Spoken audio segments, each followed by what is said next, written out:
اپنے زادے رہا کو ضائع اور برباد کرنا عقل کے نقص اور خرابی کا نشان، اور اپنی آخرت کو بگاڑنا نہایت بدبختی اور شقاوت کی علامت ہے۔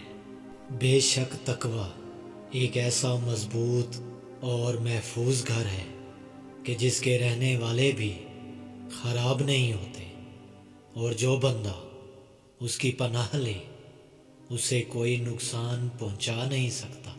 جس کے سامنے عبرت کے نظارے کھلے اور ظاہر موجود ہیں، اس کی آنکھوں کے سامنے لوگ سزا بھگت چکے ہیں۔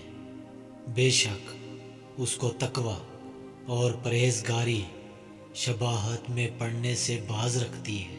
لغویات کو ترک کر، تجھے اللہ تعالیٰ نے بیکار نہیں بنایا کہ ان میں پڑا رہے، اور نہ ایسا ہوگا کہ تجھ سے کچھ پوچھ گچھ نہ ہوگی کہ جو دل چاہے وہ کرتا رہے۔ حرام چیزوں کو چھوڑنے اور گناہوں سے پرہیز کرنے سے بڑھ کر کوئی پرہیزگاری نفع بخش نہیں۔